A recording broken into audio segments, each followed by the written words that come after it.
Hello, everyone, and welcome to this week's edition of Between a Pot and a Hard Place. As always, I'm Stephen Colton. And I'm Chris Kirkpatrick. And I'm going to torture you. You see this, you're like, oh no. He's brought it again. I was just flipping through it, and there was a couple of jokes. Like, some of them are terrible. I just want to get some of these out of the way real quick. All right, let's go. Would Catwoman ever move to another town? This is really no. Well, it's half right. No, because she's a Gotham kitty. Oh gosh. What do you call the person who paints the symbol on the back of Superman's cape?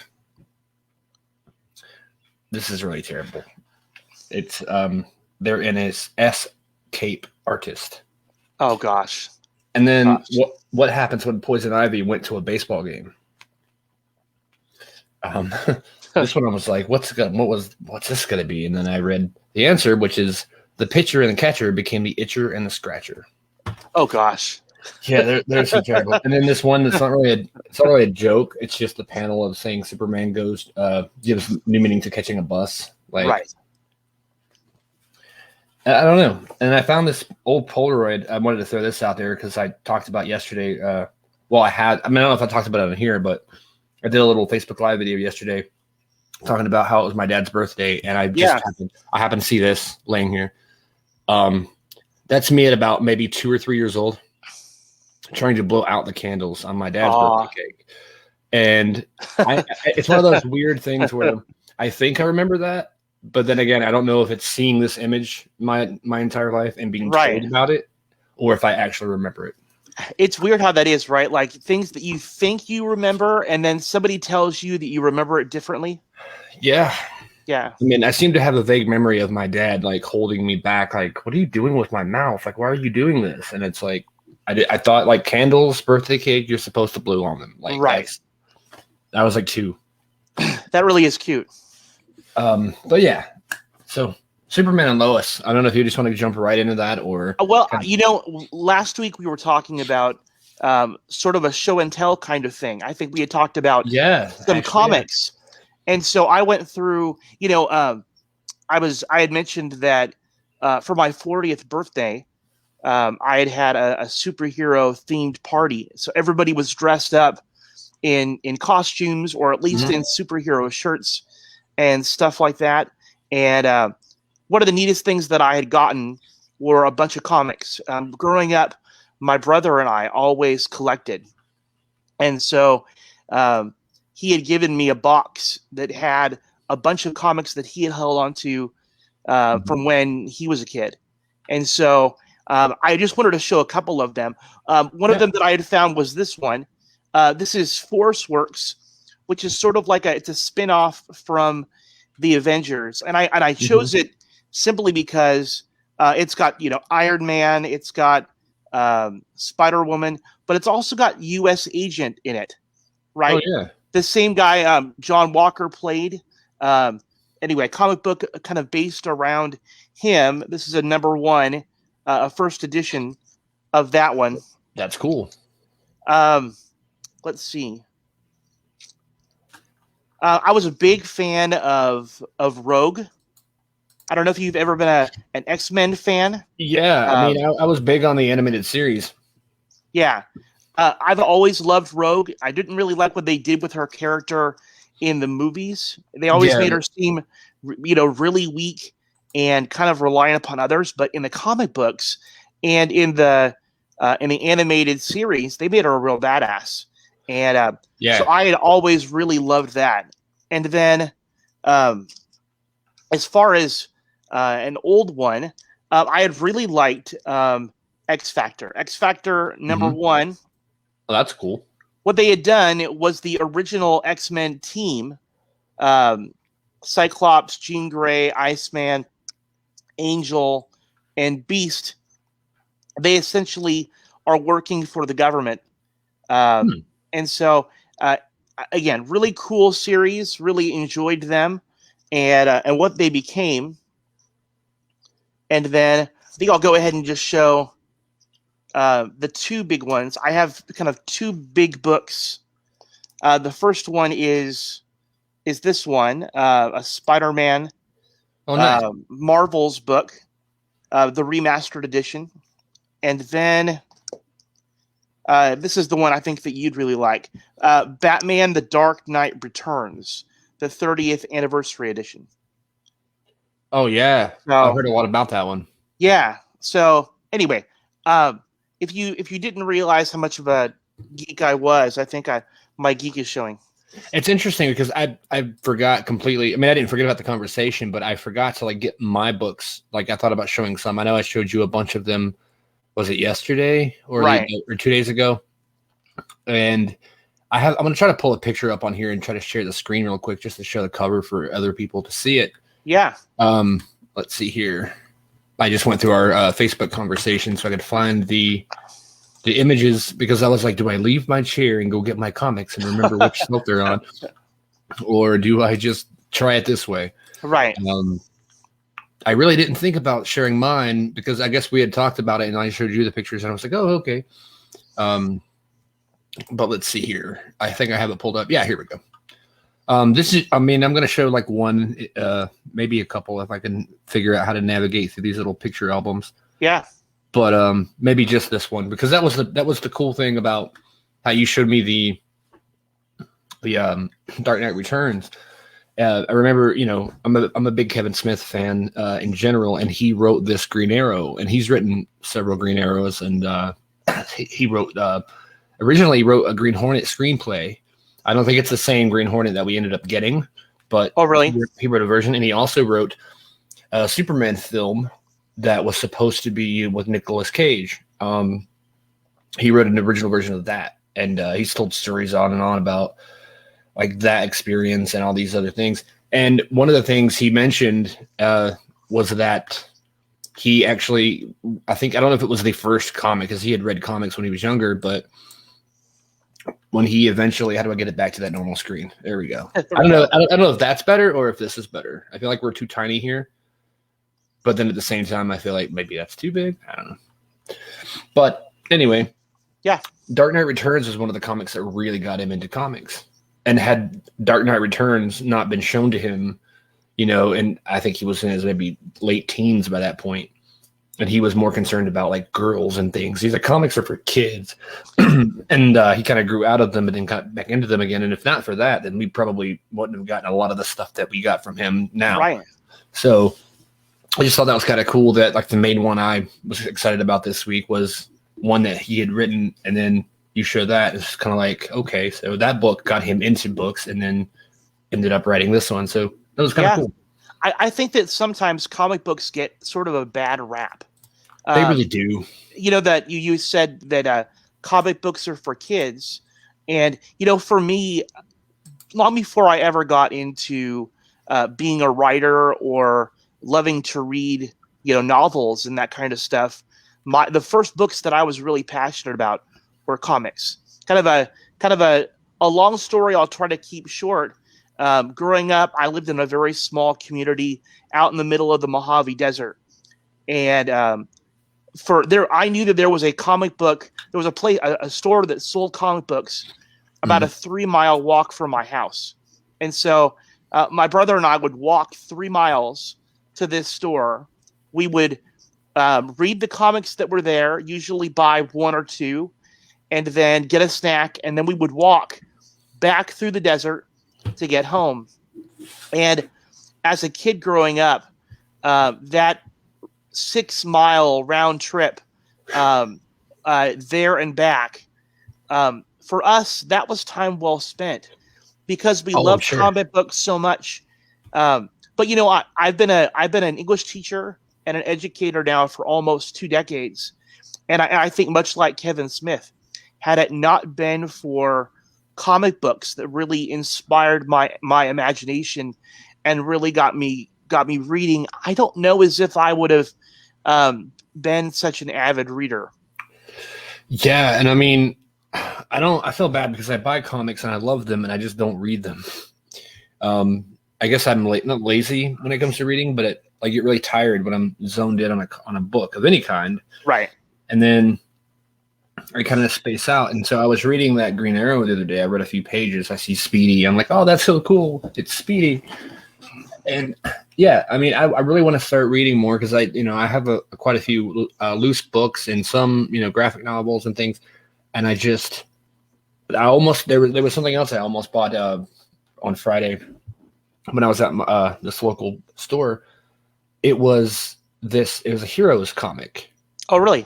Cool. And and I don't know if it was a direct adaptation. I mean, it was a licensed Heroes. It wasn't like some third party or anything like that, but it was.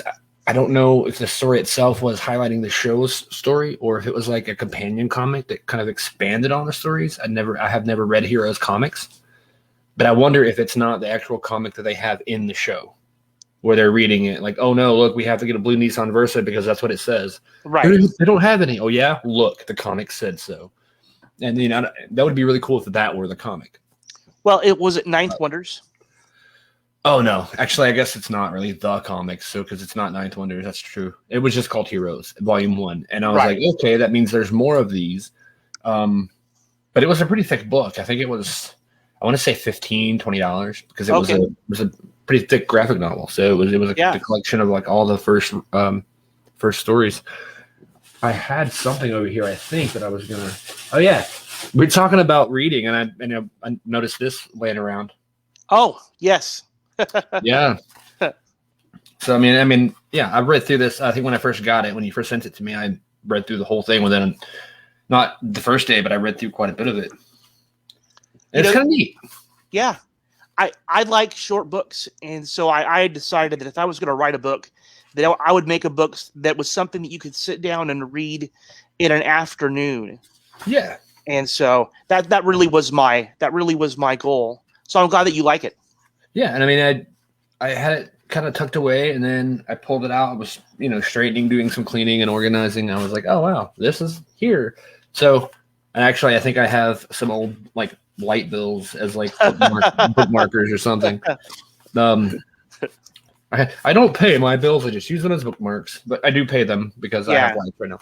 But I just wanted to, I guess, show that to people. Like this is, I know you've talked about it before. I'm not trying to move that in my own way. Like, can you see it? Well, and what's cool about the book was the title was sort of inspired by a T-shirt that I love about featuring Deadpool, and so but my kids had said, how about oh, did I offend you? And but I think what's fun about the book is there are a lot of kind of superhero inspired poems. Yeah. I decided that I was going to have a lot of fun with that book. So I noticed that flipping through the first time, I was like, wait a minute, whoa, I like this. The Hulk, ooh. And then so many names I noticed: Wolverine, Wonder Woman, Hawkeye. Like there's so many. Yeah, a lot of my favorites. And so I thought, how could I integrate, something that I love, like superheroes, into a book of poetry? Sometimes we get this idea that poetry is just like, lovey-dovey kind of stuff, and I wanted to write poetry that was different. Yeah, and it's definitely different. I can gladly say I was not offended. Good. Good. But no, it was good. I really like the cover, like the back cover is cool too. You got your on there, and then like the background and like the way it's all lined up. I don't know. It's just a cool little book. Yeah, I'm glad that you like it. Was there, not to call you out, was there a poem in there that you had liked? This is the part where I'm going, well, what is your favorite? Oh, me too. Yeah. I think, I haven't read it in a while, so I don't remember a lot of them, but I really did like, I think probably because of the titles initially, like the comic book ones, when I saw the Hulk, I really liked the Hulk, and then Hulk and Wolverine are probably two of the ones I like the most from what I remember. Because it's been quite a while, I think. Yeah. Since, Well, and the Wolverine poem is really written for my brother. Sometimes I like to write a poem about a character, but with a person that I know in mind, and I really thought my brother is sort of that Wolverine kind of persona, the kind of a little bit of the loner, but a great guy. I mean, you think of the guy who steps up and is protective and somebody you can depend on. And so that was sort of the metaphor for my brother, that I was, not that he's like some kind of, killer or that goes berserker, but in a positive way. Wolverine is the kind of person that you want to have your back. Right. And that was sort of the idea. So I'm glad that you liked that one. And so people, if you're speed readers out there, okay, that's all. Or maybe you could just read that one so they know that what we're talking about. Oh, now it's like I got story time. Right. We'll all get comfortable. It's kind of funny that like I'm reading to people and it's something that you wrote. So you're like, here's this that I wrote. Now you read it to these people. Right. It's like, okay, I feel like I'm an author in training. Right. Or something, which I guess in a way I am. You are. You are. Because it's not very long. None of these are very long. So It's not like, it's not intimidating when I opened it up. I'm like, oh, these are going to be, I wasn't sure what to expect, honestly. And I'm like, these are pretty short. Yeah. I'm going to read it in French. Okay. I don't know French. Neither do I. I was going to say people could just screenshot that and then like read it back later, but right. Let me type it real quick. Yeah. But Wolverine is good. It's, hey, bub, you're pretty sharp for some. One lacking claws of adamantium. Still, you're fiercely loyal, and I love our team-ups. How you have my back when it's up against the wall. You're good, though clearly stubborn, misunderstood, perhaps a bit lonely. But you should also know my entire universe would be absolutely nothing without you in it. I think it's great. Yeah. It's like simple, it's sweet, it's like, and it's also got, the obvious Wolverine references. If somebody that doesn't know comics reads that, they're like, what is adamantium? I almost stumbled at that word a minute ago because I was like, I haven't read that word on paper in a long time. But yeah. And I have a Wolverine figure. I should have grabbed the Wolverine figure. Oh, you do?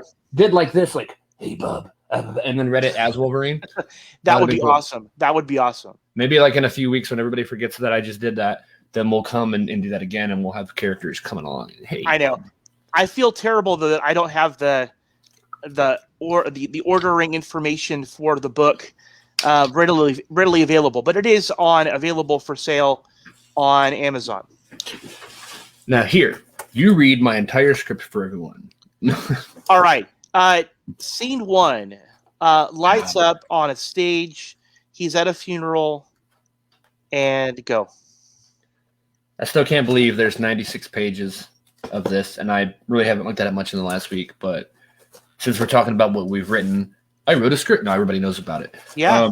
I'm still going through and having thoughts in my head. I'm in one of those weird stages where I'm thinking, what do I do with this? What do I do with that? What is the title?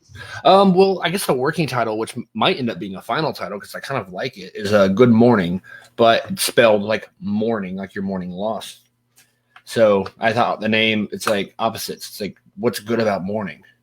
But then, I don't know, it kind of like hit me like, this is a neat title.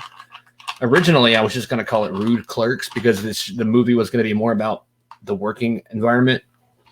But then as I wrote, because I started writing when I was frustrated at work, I'd come home and like, stupid customer, you stupid. And then it just turned into like more. And then now there's so much going on. I'm sitting here thinking like, this should be 2 scripts. Yeah. When I talked with Jay and Todd, they're like, you've got enough there for a whole solid story on its own. I'm like, wow. So this is going to change so much. But there's a moment I will kind of like give away a little bit because it's going to change in like the next, definitely going to change in the next draft. But I had this funeral scene, and the general scene hasn't changed from the first time I wrote it that much. I've tweaked it a little bit here, made the dialogue seem a little bit more realistic or more natural. But overall, it's the same idea. It opens up, this character has lost his brother and he's sad. He has regrets. There's like a montage showing them having fun and all this kind of stuff. And then, I think it was Todd who mentioned, you need to kind of, don't need to, but like it would work better if you add maybe a little humor and lighten up the mood of such a deep, like kind of sad thing. Mostly because it starts off really deep and sad, and then it kind of jumps to a different point where you're at work, or not. Well, the guy's at work, and he goes through this whole. It kind of turns from like this really sad drama kind of thing into this romantic comedy, back to a sad drama, back to this. It's kind of all over the place. Right.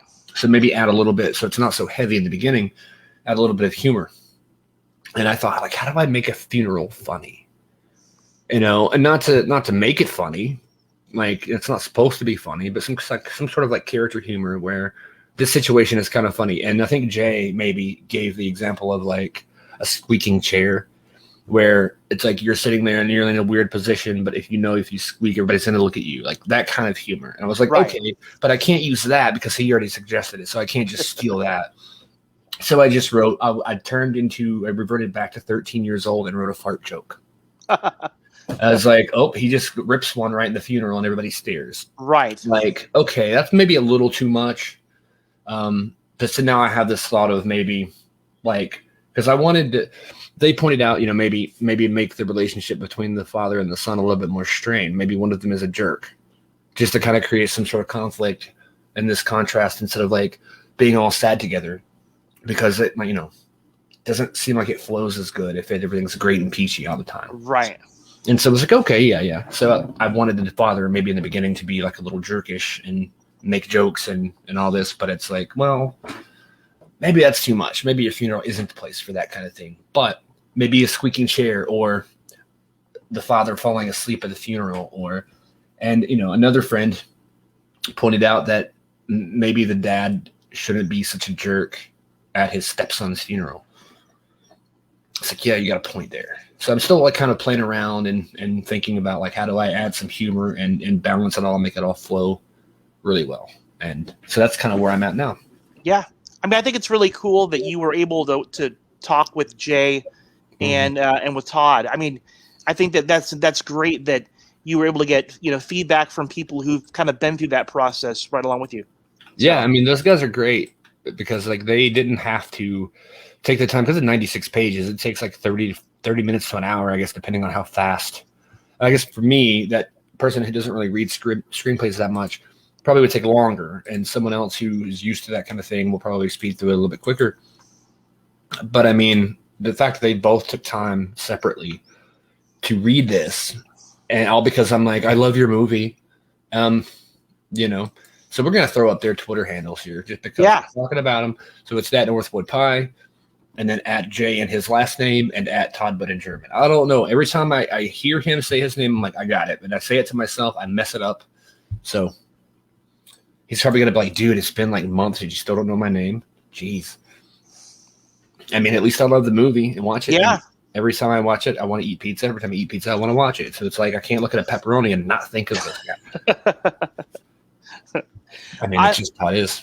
I'm pretty much the same. Every time that somebody asks about a movie that doesn't get enough love, I'm always like, you got to see Northwood Pie. So, and I got to admit, like I rewatched it probably right around the time that I finished and printed off the script, and which was about a week or two ago. And then I watched it again, and the second time was even better. Yeah. Like it just because you notice little things. I mean, not so much things that you didn't see before, but they're able to soak in a little bit more.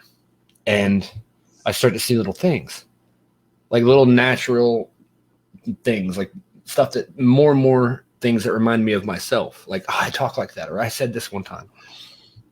It's just like when they have that little breakup kind of thing, and the way they do that, it's like her hand comes off the guy's hand slowly coming down the stairs. It's like, ooh, you know exactly what just happened. You know what's going through his heart and his mind, and he's just crushed. And then the conversation with his friend in the car on the way back, like he says something like, dude, she even did the thing where she touched my hand when she was grabbing for something, the thing that he was talking about earlier. I'm like, right. That sounds like a conversation I would be having. Like, this girl did this just like she did with this guy. The bullshit. Like that was the conversation in my head. I'm like, I've had this conversation, maybe not exactly, but a lot like that.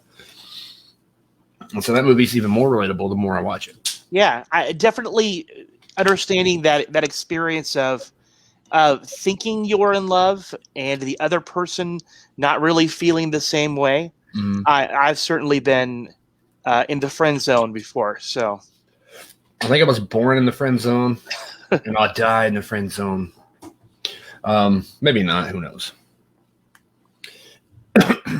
But yeah, I got really excited when I went out today to buy this new tripod mount because I saw they had Flash season 6 on Blu-ray. Yeah, and I collect every season of the Flash. So I'm thinking to myself, okay, well, I got to get this. I mean, because it was on sale, so I always get lucky and find them on sale. And I think there's so many shortages in the world right now. There's like a shortage on plastic, a shortage on like computer chips, like a shortage on common sense. right. So much. So it was cool to see them, like the sets in a Best Buy or any store. Normally it's like $35, $40 for a series on Blu-ray, and I got it I think for like $22, something like that. But I was really excited to learn that they have a Crisis on Infinite Earths disc. Normally on the later Flash seasons, and I would imagine the other shows as well, I don't know, but they would have the crossovers in each season. And I don't know, at one point it was like Arrow would be episode 1, then you'd have to have the Flash to watch episode 2, and that was really annoying, as we've talked about before. Yeah. Then later on in Flash, it would include all 4 episodes, all 5 episodes, whatever. But this one, not only that, but it has its own disc. It's almost like they've released this thing by itself, like it's a movie.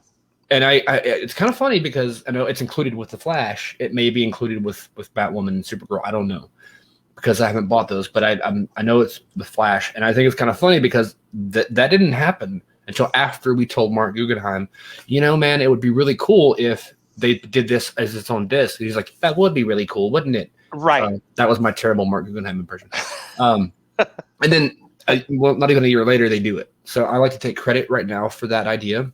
No. I'd like to get joint credit for that. Yeah, I mean, I think you were the one that physically said it to him. Right. So, and I was watching before coming on here tonight. I was watching some of the little featurettes just on that disc because it's got, you put it in and it's got the menu, it's episodes, this, that, and then special features. I was like, what special features would this one disc have?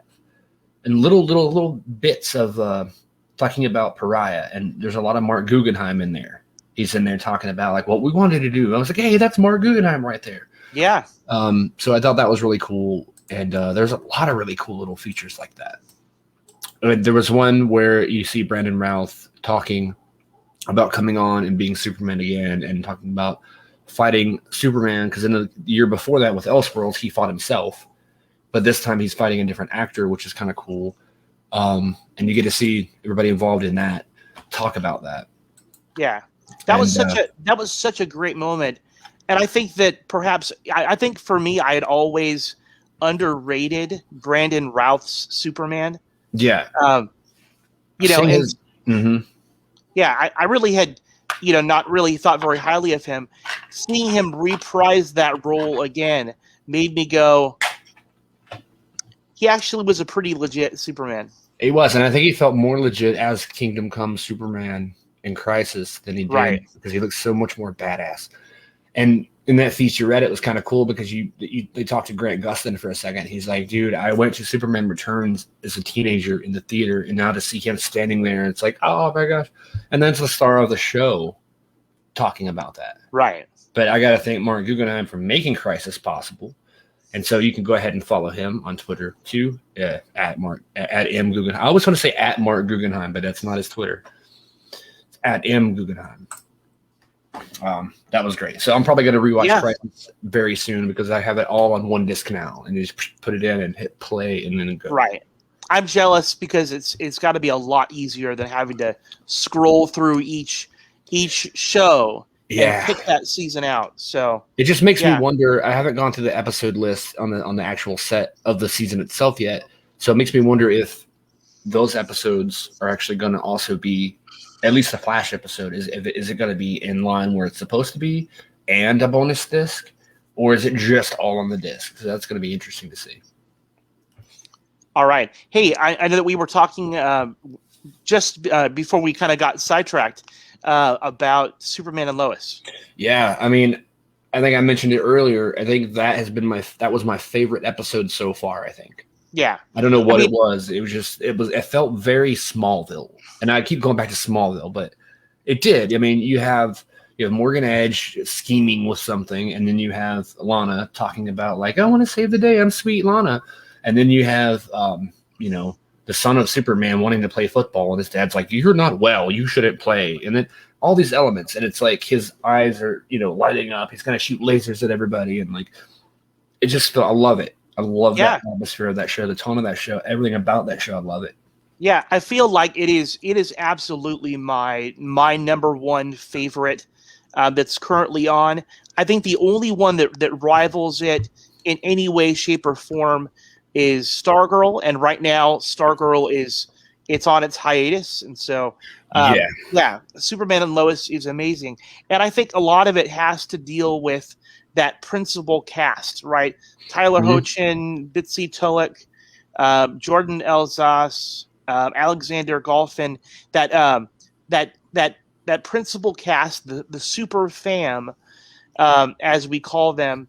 I just feel like they're really, really tight, and I think we've talked about this before, but I think what's the most engaging about the whole thing is just this idea that we finally get a glimpse at the life of Superman that we really hadn't seen before. Smallville gave us the picture of Superman, as a teenager before he officially adopts the mantle. And so many of the other shows and movies show us Superman alone or even in his relationship with Lois Lane. Mm-hmm. But this is really the first time that we see Superman, 20 years later with a family. Here he is able to go and fly all over the planet and solve problems with villains, and yet it is the dynamic of the family at home with two emotional teenage twin sons that he has a hard time dealing with. Part of me goes, I totally understand. So and I still compare it to Smallville, because in Crisis we saw, and I mentioned this before on the show probably multiple times, but I love the kind of contrast between what we're seeing with this show and what we got with the Smallville bit in Crisis. It's the same story, but completely opposite. Right. You have Clark and Lois at the farm with two kids, but they're two daughters instead of sons. And there's two because you see like a toy in the yard. So there's one kid, but then Lois says the girls made you something. So it's like, okay, there's at least two. There might be three or four, who knows? But it was interesting that he gave up his powers. He gave up Superman, and what seems to be kind of a selfish move at first. But then it's like you start to think, well, he left a whole team of heroes. And now in this Superman show, it's just Superman. There's no like Justice League in this show. I'm thinking constantly, like, is there a Flash? Is there this? Is there that? It's just him right now. And so he doesn't have a team to help him, and he chooses to continue to have his family life and Superman. So it's the same kind of story, to go back to Smallville and do this thing, but yet it's completely opposite.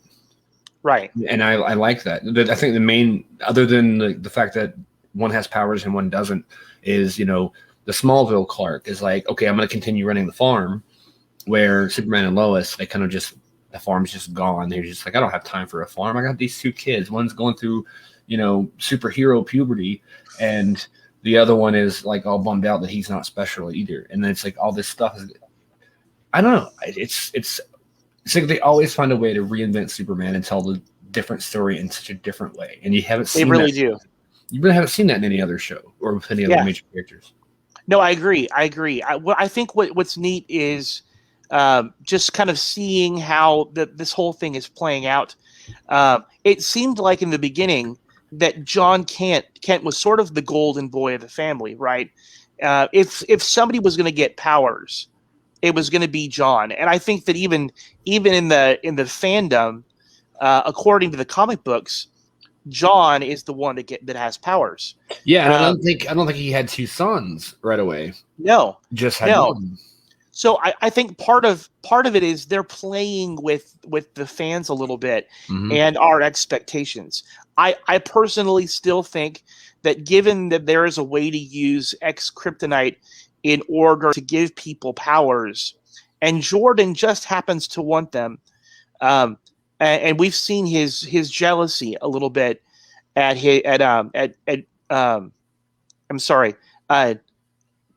John wants them. Right. I keep getting them mixed up, but John wants them. I really see that's really going to be the possibility of him getting powers. I see that as like a finale kind of thing. I mean, it's like they're making it not obvious, but they're really heavily teasing it. They really are. You're seeing, I forget his name, but the kid, like the new speedster kid, I guess. That Superman is trying to help, and he keeps running away. And they, the army or the military shot at him live rounds, and Superman's like, no, and jumps in front of it. We learn it's a little kryptonite charge hits Superman in the shoulder. It really pisses him off. He's like, right. But that kid, it's like they're showing him like, hey, this happened and I have these powers. And like you were saying, there's something that has the ability to give powers. We see that with this guy. And so it's just really pushing, I think, towards the end of the season, where I think by the end of the season, there's going to be either Jonathan getting powers out of nowhere, or there's going to be like this transfer of power where they are like hugging or something, and then lightning hits them, and it like kind of floats into him instead. Right. Something is going to happen at the end of the show where you see Jonathan Kent as like Superboy. Right. I think Jonathan has half of the DNA, right? He's half Kryptonian. And I think that, that machine may just be the thing that jumpstarts him. I think that for a lot of us, we think, if I had powers, then, all the awesome things that I would be able to do.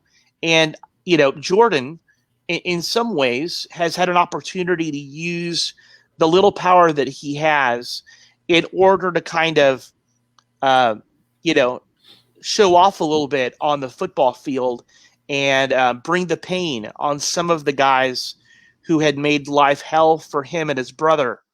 And that's been kind of a neat thing, but also seeing the struggle that Jordan is going through with his powers, right? In this last episode, we see how not being able to control his senses, particularly in regards to his hearing, it's causing his migraines, and then it's triggering his powers.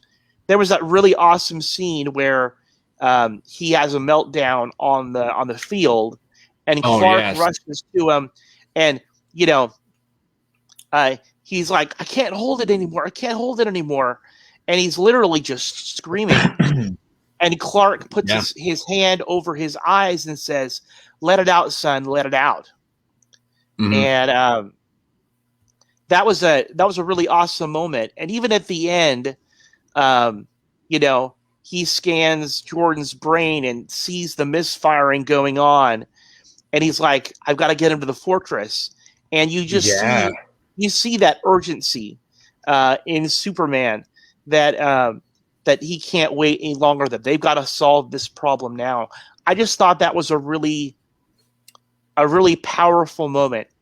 It really was, and they're so good at what they do in terms of like writing and everything, because I knew the show was getting ready to wrap up as far as the episode. You could feel it, the pace of it. It's like, okay, this is near the end, but I thought maybe there was like another couple of minutes.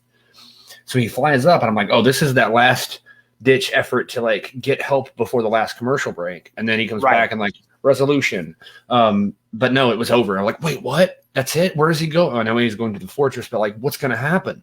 Is he going to die on his way there? Like, I just hate when they do that to you. It's like you end it on the biggest moment you could possibly end it. Right. And they they want to leave us wanting more, and they've succeeded. I think I think the other interesting thing has been the dynamic that we've seen between Lois and the stranger, Captain Luthor, who has sort of created this persona of himself as being just another reporter. For a minute, I forgot who he was, and I was almost reminded of like Jimmy Olsen from Supergirl, like season 1. I was like, oh, this is Jimmy Olsen. I was like, wait, no, this is Lex Luthor or a Luthor. We don't know which one. And it's funny because we've heard of Luthor Corp. We've heard references to all these things, but we have never seen an actual Lex. Right. It's like, it seems like they're not hiding something, but keeping something. and building it to a certain point. Well, and again, we know that he is a Luthor. Mm-hmm. We don't know that he's Lex Luthor, right? And and he is a very different take on the character. So we don't yet know what that is going to be here at this point. So I'm interested to see. I think, well, how Superman and Lois has not crossed over with anything. They haven't had really that many references to other Arrowverse shows or anything. And now we know they're all on the same Earth. I know we've talked about like a timeline of how far into the future is this? Is this in the like present, past, like what? But we know it's post-crisis, but we don't know how far into, because I think they did mention that it was 2021 at some point. I don't know. But anyway, it's like, why have they not referenced any of that stuff? Because every other show is like, oh man, I wonder what Felicity's doing right now. Or like, they'll just like mention something. And they haven't done that in Superman and Lois. I know. They want to let the show kind of like stand on its own and get its own footing without relying on anything else to kind of help it. And I think they're doing a great job with that. And I don't think they need Barry Allen running in there. Because I was thinking today watching that episode, I was like, why doesn't Barry just like run in there and help him? Right. And like catch this kid that's running around. And because Barry could talk to him about speed because he is a speedster. And this new kid's like, look at my speed. I can't control it. It's like, well, let Barry talk to him for 10 minutes. And then Iris could be there and like pat him on the shoulder. And and it will all be okay. It will all be okay. I think that what's good, it's just like why Stargirl hasn't had a crossover yet. I think it's they really need to let the show be what it's supposed to be. Let them establish their characters, and then once we have that set, then we can talk about intermingling them and having them work together. I think it's really cool how they're doing that now because when Arrow first started, I think it was 2012. I think they didn't have anything to lead off of. They were just Arrow. Now I think it was 2 years later. Wow, it's crazy to think that Flash has been on that long. Right. But Flash comes in as I guess originally it wasn't going to be a whole new show. It was just, here's Barry Allen, and he's helping Oliver Queen with something, and that was going to be it. And then so Flash needed that. And even in the first episode of Flash, it was like, so that's my story, Green Arrow. And then he like speeds off. He's like, that's cool. And then Green Arrow like whips up on a thing. He's like, that's cool. Like that whole moment, like they needed that to help push Flash. But now they're at the point where it's like, we don't need other shows to push this show. This show can stand on its own. Yeah. And I like that they're doing that because it's I don't know if it just shows growth as like, with the shows and how good they're getting, or if it's just, realize we don't have to tie this in. I think that it works. I think that for me, introducing the Flash characters first on Arrow before they ever launched their own series was just really brilliant. It really it made it seem like we already knew who they were even before episode number 1. Which I guess in a way that did happen with Superman and Lois because, the whole Supergirl, the last couple of seasons of Supergirl and Crisis kind of, and Elseworlds too, really helped push that show. So by the time they came out and said, hey, this is a show, like we kind of did know at least Superman and Lois Lane. Right. The kids are way different because the last we saw, they had one single baby. And now it's 2 babies that are actually 2 teenagers. Right. Much like what happened, we know that Crisis really changed. It changed the game for everything. It was like the Flashpoint where we had seen Diggle go from having a daughter to a son, and then had twins. And the same thing we see with Superman and Lois. Mm-hmm. So yeah, I think that's cool. I feel like we've sort of made the segue over to Flash. Yeah. I guess part of what is heartbreaking about knowing that, Grant Gustin, Daniel Panabaker, and Carlos Valdez, right? Those 3, I think we had really gotten to know them really well. Maybe I think we even Tom Cavanaugh. We had gotten to know those 4 through their interactions with the cast of Arrow. And so I think that for me, that's part of the reason why I'm so heartbroken with the fact that both Tom and Carlos are leaving. Yeah, and well, in the end of the last episode, we saw what I think is, which they're gonna, if this is what happened, they're gonna find a way to undo it really quick.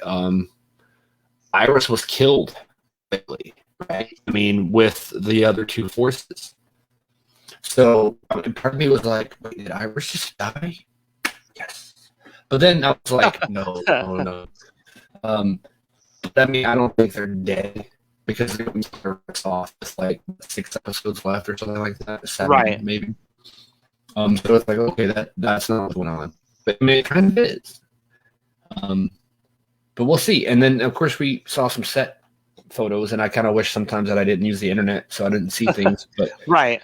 But we know now that, at least in us scene, we're going to have Tom Cavanaugh as the Reverse Flash. So, right. And we also know that that XS and Impulse are coming. And so, alongside Jay Garrick. Yeah. Do we know in what episode they're supposed to show up? I think their first episode is going to be the 150th episode, which is it's the next to last episode, I think it is. Okay. Or maybe it's either not the finale, but the one before or the one before that. It's one of those 2 episodes, which I'm not sure how far away they are from that point. I'll do a little research on that. I'll look up the episode list, but I think they're coming close because they're on episode 11 will be the next one. So, which is May 25th, which is just in 2 days, along with the new Superman and Lois. So that's the one benefit of waiting until Sunday to watch a Tuesday night show is I don't have to wait long for the next one. Right. Okay, so I guess Iris isn't dead because the episode description for the next episode is Barry and Iris come together to try to stop a dangerous force from destroying Central City. So, okay, so she's not dead. So we had I think we were meant to assume that when Speed Nora goes and attacks everybody, that she has killed them. But apparently she seems to have a different kind of endgame than we understand, right? Yeah, I mean she does. As far as the episode count for the season, it's going to be 18 episodes, and so we're hitting episode 12 on June 1st. So there's, including those 2. Okay, so yeah, we still have 7 episodes left. So I would say episode, I think it was 16 or 17 is when the kids and I'm guessing Jay Garrick, and then John Wesley Shipp, I posted a picture on Twitter, I believe it was either today or yesterday, with him in the Jay Garrick jacket, unzipped, some kind of caption. And so I'm excited because that's going to be the whole Flash family, I think, together at least. Hopefully in one scene. And something tells me, based on the set pictures we saw, that Reverse Flash is working with Flash to what it looks like fight against Godspeed. And this is the real Godspeed. Finally. Not these robot not visions, but like Mirage, like fake Godspeeds or whatever. This is actually Godspeed. And I would think that he was created in the big force storm that happened earlier in the season. But it's hard to believe that this season is almost over. Well, not almost over. There's 7 weeks left, but still, it feels like near the end. It's at least half. So it's after 16 years of waiting, it's almost over. It's halfway through, but that was a good episode, I think. We saw. Oh, what was it? Oh yeah, we saw they kind of sort of copied. Well, I don't know if they copied, but they had a story that kind of was very similar to the Endgame, Infinity War and Endgame with their film version of Professor Hulk, where at one point, Hulk for a long time in those films didn't know how to go back to being Bruce Banner. He was right. I'm stuck as Hulk, blah, blah, blah. And so they kind of did the same thing in Flash with whereas she's like, I don't know how to control that. And then Barry pushes her into doing it, and then she hurts Cisco. And then she's like, see, Barry, you were an asshole. I told you I couldn't control it. and he feels really bad. And then he's like, I'm sorry. And then she's like, it's okay. I'll go into battle because I want to. It's like you were just yelling at him like 20 minutes ago about not wanting to do it. Now you're just doing it anyway. Well, I think that ultimately it was what Danielle Pennebaker's character had essentially said, right? That she had given her that device that allowed her to communicate with both her and Killer Frost. Yeah. And so I think that trying to get her to be able to communicate with Fuerza so they could kind of work together, I mean, that really did help. There was that moment where she had said Fuerza ayúdame, right? Which in Spanish means help me.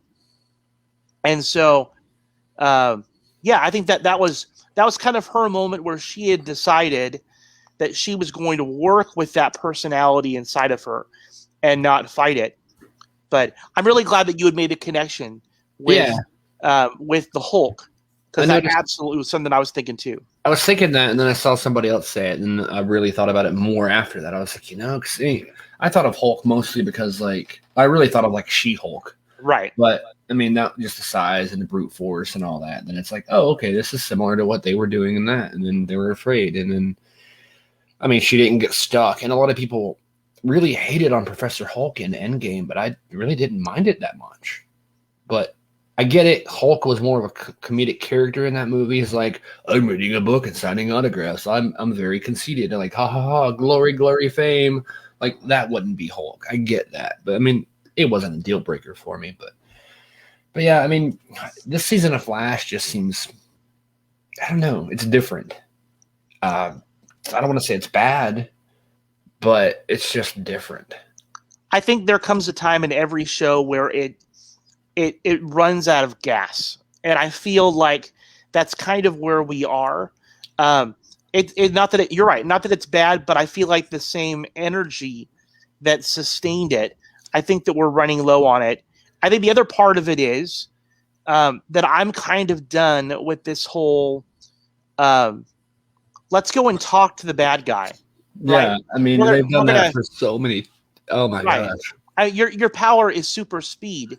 The idea that that they're going to stop, Psych, for example, by reading his biography and then going and they even said it. You talked to him twice already; it didn't work, and each time they're like, "Well, let's just go and talk to him again." I'm One like, more "No, time. right? No, you're the Flash. You got super speed. Why don't you use that?" And I mean, all he had to do is take a pair of Medicuffs, zoop in, and put them on. Like, oh crap, what happened? And then that would have been done in the very first instance. They could have done that. Well, any of them, right? The fact is that they have nerfed, Barry's powers. We know from his, Enter Flash Time. Right, that episode where we know that he can. There's so much that Barry can do before anybody even blinks. Yeah, and the idea that anybody is going to be able to move as fast as he can or think as fast as he can is just ridiculous. And yet, over and over again, we find that his abilities don't seem to help him very well. The only thing that seems to work is these preachy speeches, Yeah, it seems like what they should do is get rid of the sets, get rid of the, police stations and all these cars and action scenes, and just put Barry in a suit at a desk with the mask on, but still in a suit, like a regular suit and tie. And like today on The Flash, we welcome Fuerza as a guest. Fuerza, why are you angry? And like just have like a talk show, and that's all it would be, because that's basically what it is. Right. It's like live with Flash. Like, and then Iris will come out there like, we are the Flash. We love you. Peaceful flower unicorn frolicking in the wind. Like, that's all it. Like, and it works once, but when you keep doing it, I mean, mirror mistress or whatever they're calling her, same thing. I wouldn't be surprised if Reverse Flash shows up like, I forgive you for killing my mother. Can we have a hug? You're right, Barry. I'm sorry. And like, what? I don't know. It just seems like, okay, it works. I'm not against that kind of idea. But when you keep doing it, it's like, do you even have anything else? I know. Mean, you have the Sage Force, the Speed Force, the Strength Force, and Sage. Did I say Sage Force already? Yeah. Speed Force. The forces. But you don't have a writing force? I mean, just have it. Maybe Barry and Iris should talk to the writing team. Like, we believe in you. You can do it. We can. And then they write out the best episode ever. Right. I mean, Oliver Queen would have put 3 arrows in them by now. Yeah. I'm like, I don't understand why you're not going to use your powers in order to actually solve these issues. And part of me now is confused more than ever about Iris. And is she still a speedster? Because she still obviously has some kind of connection to the Speed Force. So it's like, can't she just maybe just do this? Like anything? Use that hand to like bake a cake with? Like, right. I don't know. I mean, nobody's really doing anything. And Frost, well, I guess Frost is in prison, but I don't know. It's weird. So even Cisco and his like newly developed fake vibe powers or whatever you want to call them, he's not using that much either. So it's like, what was the point? I don't know. It's just kind of like really calm. Right. I feel like something big has to happen very, very soon. I agree. I will say that for me, that the most impactful part of the entire episode came at the end with Joe and that lady who's in charge, and she wants to use the those meta bullets that give the cure against people's will. And I feel like that's really the moral question that I think Joe is having. And the idea that Joe finally says, listen, you've crossed a line, and it's a line that I'm not comfortable in supporting anymore. Mm-hmm. And that he puts down his badge and walks away from a job that he loves. And that he's been in for 30 years or so. Right. I thought that was a powerful moment. Joe has always been the heart of the show, the moral compass of the team. I do think, however, the idea that Joe has been playing both sides, right? That he has been a loyal cop, and at the same time he's been, secretly working with the Flash. I do feel like it was a matter of time before they figured out just how involved he's been in supporting metas. Yeah, I mean, it really is. I wonder where he goes from here, because it's like, I think he's going to become a bank robber. And no, that probably will never happen. It'd be kind of neat to see like a bad guy Joe. It kind of reminds me of the Fast and the Furious, where Paul Walker turns. Well, his character was a cop, and he's like, screw this. I love these people now. And he helps them steal DVD players and stuff. So it's like, oh, okay, well, that's an interesting twist. Let's go with it. And they just kind of went from there. And so I feel like they're probably not going to do that with Joe West in The Flash. But it would be an interesting way to go. He's just going to be maybe he'll be a stay-at-home dad, because they have a baby that we've all almost forgotten about. You've not heard the baby be referenced. I think they Judy Winslow'd her. They probably did. Because honestly, you don't. There's not been one reference. I don't think this whole season. But how often do you want to see the baby on the show?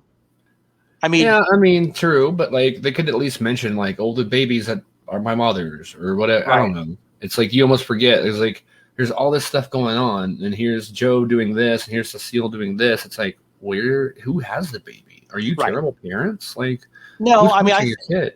I think that there's definitely daycare out there.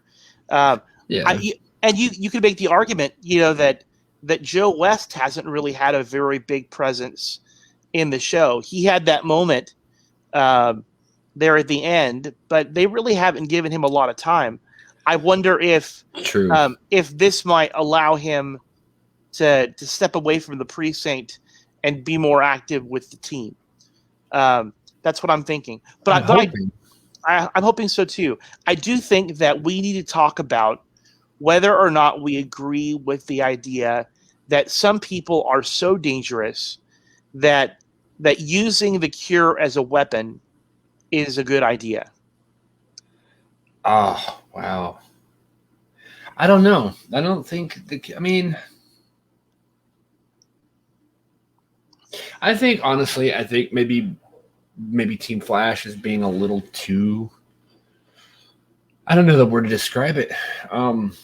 Too set on like they didn't choose to do this, but it's like, okay, but when this criminal is like murdering people, are you gonna be like, he didn't choose to be arrested, don't arrest him? I think you have to like almost in certain situations, if there's someone bombing everybody or shooting everybody, like ha ha ha, bang bang bang bang bang, you have to do something to stop that person, right? So I feel like depending on the situation, it would be okay to use it, and maybe not as a weapon necessarily, but as like a defense if others' lives were in danger, or like the safety of like the public or something was in danger, then yes. Right. But if they're just like, he's being a jerk, blast him with the cure, like I don't think that would be okay, because so I mean I think that this is kind of where I stand on this is should innocent people be forcibly given the cure? No. But you realize that if you get hit with a cure bullet, it's not going to kill you. You're just going to lose your powers. They could use real bullets and actually kill them. They could. You know what I mean? Why is a bullet better than and then using the cure as a weapon? You would save their life. Technically, it's a non-lethal weapon. Yeah. I think it all goes back to the situation of it, honestly. But then again, if it's like, if they're killing people or actively trying to harm or burn down a building or whatever, why would you want to save them? I mean, I know it's a human life. You don't want to like kill anybody on purpose, but I mean, like, why would you want to like cure them? And then I guess so they would never actually do it again. But if they were actively trying to murder people, just murder them back. Or not murder them back, but, stop them at all costs. Why would it matter? Like you said, like, how is a bullet better than a cure? Like, right. Why is that better? Right. I think you could make I think you could make the argument that, that the cure being used on bad metas as a non-lethal way of taking them out of the game so they can't hurt anybody else while still keeping them alive is the best alternative. I don't know why a bullet would be far more humane. I don't believe though that people should be forced to get the cure if they're not criminals. But I think that seems to be the direction that the show is taking. And when you look at Superman and Lois, the idea that that Sam and the government and the way they're dealing with metas on that show and supers is using kryptonite as a weapon. And that's definitely interesting. And then this X kryptonite stuff, like I've never really honestly heard of X kryptonite before this episode. And I looked it up a little bit, and apparently non-super humans would get, powers, but not just from touching it. There would have to be like a conduit or something to like push through into it. And I think that's how the kid in Superman and Lois got his powers, because we see Jordan there, and he didn't do anything. It's like the kid's he's like, you did this to me. He's like, I didn't do anything. I just stood there, because he was that conduit. He was that, like, the explosion happened and it pulled from him. And I think that's part of why he's going through what he's going through. Right. I think it's killing him essentially. But anyway, it's like,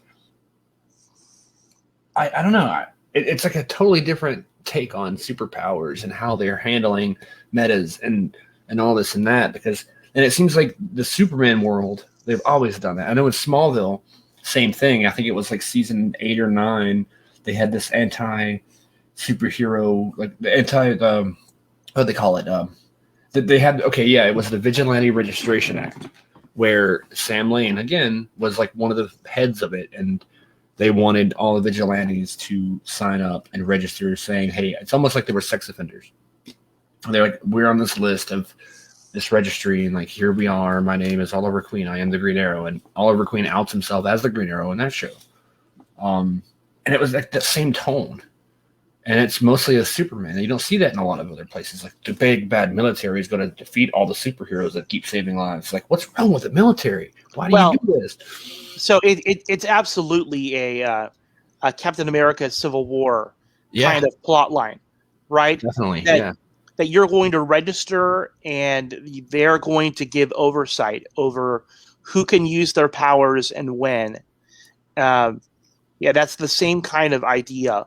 But it never seems to work out very well. And I don't think that superheroes want somebody to tell them, when and where and how they can stand up for what they believe in.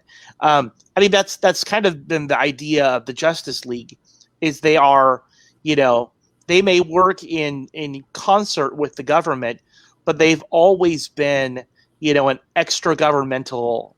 They police themselves. Yeah. You know what I mean? And that makes sense. Yeah. I mean, there shouldn't be too much power because, and I get it. Like I try to put myself in the perspective of like a Sam Lane or any random military agent in a comic book world. If you were in their shoes and you see this person that's unstoppable, literally, wouldn't you try to do anything to stop that person? Because it's like, if that person gets mad at me, like it's all over. Like he could blow up the world with a single like flick of the finger or whatever. And so I get it. It's one of those questions, kind of like, would you use a cure on somebody? It's like, would you kill Superman? Like, I don't know. He could be pretty dangerous. I mean, if he gets in a bad mood, I mean, he could kill everybody. Yeah, I think that Sam. We're all paying attention to Morgan Edge, and we're all kind of concerned about this stranger, this Captain Luthor. But I think that Sam Lane could end up really being the major dangerous character, right?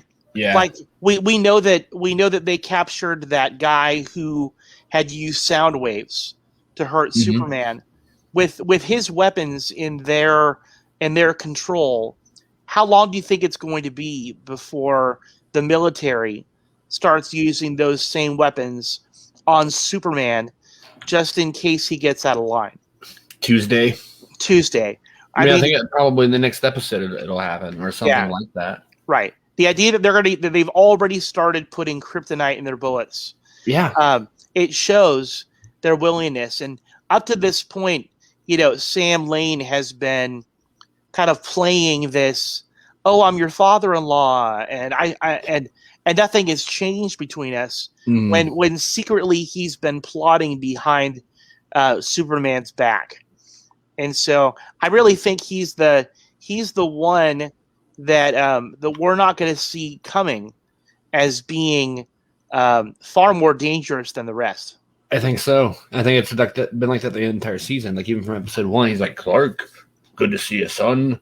Oh, good to see you too, father-in-law. I love you." And it's like, this is a weird dynamic. You've never seen that between Sam Lane and Clark Kent in this story. Like you've never seen this like positivity and lovingness between the two. And it's like, I knew something was up. Yeah. Especially when he told his kids he was Superman. It really changed. But I also think that because he is an insider, because he knows all the secrets, right? That's always been the danger of things, is that connection, that he knows too much. And in that regard, he's far more dangerous because he could reveal everything. He could expose them, and he knows where to hit Superman the hardest. Yeah, so I mean, he really does. I've always loved that dynamic. Like, though, I mean, like that kind of rivalry between Sam Lane and Superman, even especially in versions of the story like this one where he knows who Superman is, and he's like, "I'm gonna get you," but then it's like, "I gotta be careful because this is still my daughter." So like, curse you, Superman. Like, I'll get you. Or I don't know. I've always loved that. So yeah. But I agree. I do think that he is the bad guy or the big bad kind of, or at least maybe Morgan Edge is the bad guy, but he's like the next biggest bad guy or something. He's definitely up to something else. Morgan Edge and Captain Luthor are the ones we're supposed to be paying attention to, right? They have made them very obvious characters that we're supposed to be paying attention to, but sometimes writing shows is about misdirection, right? They want us as the audience to be, over here when really it's this character over on the side that we don't see coming that kind of catches us off guard. And I think that's really what's going on. See, I think it might be like a double cross, not a double cross, but kind of like a double cross where it's like it's a false trick where you think you're being tricked into watching this guy, but you really should be watching this other guy. Lana's husband. I noticed not tonight's episode, but when I watched it tonight, that he's kind of back and forth. He's kind of a jerk, and she's like, "But honey, I love you, but don't be so good." And she's like refusing to believe that Morgan Edge is bad until Lois is like, "Look, this is real," and she's like, "Oh, okay, I'll help you. What about your husband?" "Oh no, we won't tell him." It's like that moment. I'm like, okay, there's going to be this huge like wedge between the two of them, and I think it's going to push her husband. I keep forgetting his name, but it's going to push him. It's Kyle. Kyle, duh, that's right. It's going to push him, I think, to where maybe he's going to play a way bigger part in this ultimate like build up than any of us would think. Because now he's just like, Morgan Edge is a good guy. Morgan Edge is like a father. And Morgan Edge, I love him so much. And it's just, he's going to get so mad when he finds out his wife is helping to stop the guy. And I think it's going to push him. Like he smacks her by accident or something. Like, I didn't mean to do that. It's like, you're going down. I hate you now. Get out of my house. Like this big blow up is going to happen. I could be wrong, but it just feels like they're building to that. Yeah. I also feel like with Kyle and the Cushings, there just like what we see with Jonathan Kent, this idea that Kyle, I think he's got a desire for power, but he doesn't really have it, right? We see his face when his wife gets the promotion or gets the job that he really thought that he deserved, right? There was that jealousy for power. And I feel like it'd be an interesting dynamic if Kyle were to get powers. Yeah. You can imagine the showdown that we would see between Kyle and Superman. I definitely think something like that's going to happen. Or Kyle and Clark, right? Or Kyle and Jordan, the kid. Right. I think that would be really interesting. It would be. I mean, and I didn't think about him getting powers. That didn't cross my mind, but no, it was his idea to bring Morgan Edge into town. It was his idea to say, here, do this. It was like he's kind of the mastermind, but accidentally. Like he doesn't really know what he's helping to, build. He's enabling this terrible stuff, but he doesn't know it. But I think it's gonna push him. He's like, "Oh yeah, you want to see bad? I'll show you bad." And he pulls out a switchblade and slicks his hair back, like, "I'm gonna get you," all 1950s style. Who knows? Turns into Grease, and they do a musical. Right. Well, I'm gonna put my money on the table right now and say that by the end of this season, Kyle and Jonathan will both have powers. I think so. And I think that Jordan will not have powers by the end of the season. Because you can't have two Superman. Well, you can, I guess, because there were two Superboys, but the other one was a cross clone of Clark and Lex. So that one, you can't really have that one yet with one of his actual sons. Right. But it's probably a good time to go up and throw our Twitter handles up right here. I know we're probably getting ready to wrap up for the week. So you can follow us at Pod and Hard Place or at CJ Kirk 1979 and follow myself at Stephen Colton. We talk about the most amazing things on Twitter. You will never see a better Twitter account than those three. I lying. Agree. Maybe I'm not lying. You'll have to follow us to find out. And then you can see more jokes. I'll read more jokes on Twitter. Right. But yeah, I'm excited for next week because we've kind of been back and forth a little bit on it. We kind of didn't know, like, scheduling changes, but we finally settled on a date, which on May 30th, 8:30. We'll have Lee Newton back. We will. And if there's going to be a giveaway, she's going to have some goodies. We've been talking about it for a couple weeks, but it's finally going to happen. She's going to have a CD, which I'm still waiting. We're still waiting on our CDs, Lee. So I want to listen to my CD. I'm all sad about the CD. I'm like, I know. I'll get it eventually. I'm sure they're coming. I'm sure. It would make more sense for her, which is probably what she's doing, is waiting to send it all out at once, which is a lot smarter than I am, because, hey, Mark Guggenheim, thanks for all the prizes. Send them all to me so I can send them all out back to everybody else. But, hey, it worked out in the end. But, yeah, a CD, I think a T-shirt, an 8x10, and she's going to come on. And I believe if all goes well, then there's going to be a little singing going on. We're gonna try to make that work. Yeah, because I know Lee mentioned it. She said, if we wait another week, then it gives us more time to kind of like plan for that. And she was absolutely right. I think it would give more time to plan for that, and it would also give us more time to kind of, work towards the contest and see, like, right now it's just going to be a drawing, and so the original tweet is so far back that I don't remember where it's at. So, like, I guess anytime you hear us mention Lee on Twitter or Facebook, just like that, and you're entered to win this prize pack. I know Lee originally wanted to kind of do it to where we asked them, why did you want to win this? And, like, they could, like, write in and all this stuff, but that would involve a lot of preparation, a lot of planning. So who knows? We'll find a fun way to have a great show. I know we will, because, it always is with her. So, I mean, I'm not going to be singing with her. Because everybody will unsubscribe and unfollow. And I think Lee would probably lose all of her fans instantly, too. We don't want to do that. We don't do that. We don't want to speak that into existence. No. At all. Well, we'll have to just kind of wait and see what happens. But I'm gonna see what I can do to make that happen. So. And I was going to say, like, some of these shows that have theme songs, but none of them have lyrics. I was like, you should sing, like, the Flash theme song with Lee. You can go, and she can go, none of those shows have lyrics. I never thought about that until now. No. We got to do, like, maybe one of those classic 80s shows, like The Greatest American Hero. I was going to say Family Matters, the theme song. There we go. Or Full House theme song or whatever. I mean, who knows? Yeah, I'm sure something will work out. I'm sure it'll be good either way, unless it's. There's no unless. I think it'll be good either way. It will be good either way. I promise. Hey, I've got to cut out here right now, but it's been fun. Thanks for the time, and I'll look forward to meeting with you again next week. Yeah, and Leah will be with us then, so it'll be fun.